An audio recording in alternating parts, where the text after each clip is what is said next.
you planning to work past age 65 and wondering what you should do about Medicare? Well, you're certainly not alone. Hi there, if we haven't met yet, I'm Danielle Roberts, Forbes Finance Council member and co-founder here at Boomer Benefits, where we help baby boomers navigate their Medicare entry. In this video, I'll discuss which parts of Medicare you need to enroll in if you're still working, and how the size of your employer affects that decision. Stick with me until the end of the video, and I'll also tell you the one circumstance in which people working should never enroll in any part of Medicare. I've also got a freebie for you that will help you decide whether or not to enroll in Part B.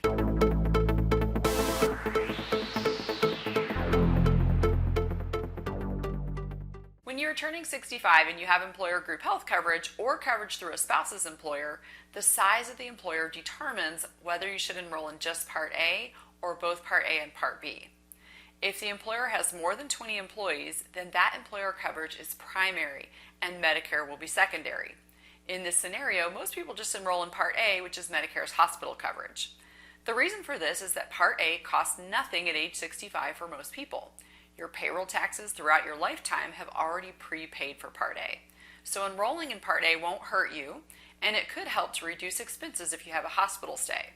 You can delay your enrollment into Parts B and D, however, because those parts provide outpatient coverage and drug coverage, which your employer coverage already offers. Also, Parts B and D have monthly premiums you would pay, so by delaying them, you can save paying those premiums for now. Later on, when you retire, you'll have a special election period to enroll in Parts B and D with no late penalties. On the other hand, if the employer coverage has less than 20 employees, then Medicare will be primary and the employer coverage will be secondary. In this scenario, you need to enroll in both A and B.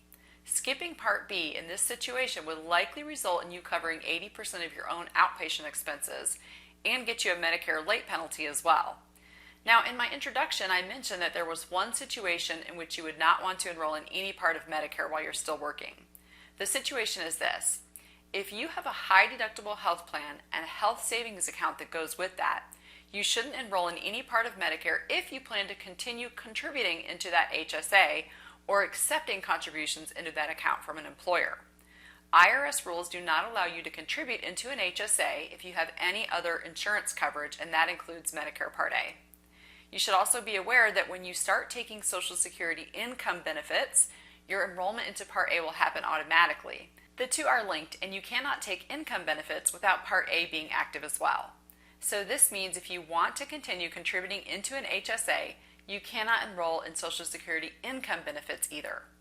What you can do with your health savings account, if you have one, is spend the funds that you've accumulated in the past for medical expenses that you have under Medicare now. You can use those funds for Medicare deductibles, co-pays, co-insurance, and even premiums.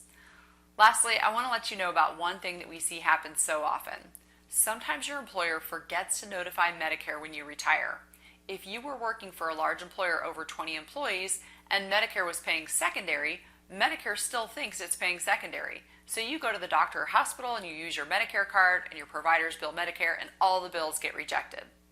Most Medicare beneficiaries have no idea how to fix a billing nightmare like this. Fortunately, if you enrolled in your Medigap policies through Boomer Benefits, you'll have free access to our client service team, and all you do is call us and we'll conference in Medicare to fix it. We also contact all of your providers with instructions on how to rebill Medicare so that those bills won't fall on your shoulders. Working with us is absolutely free. All right, folks, that's it for today.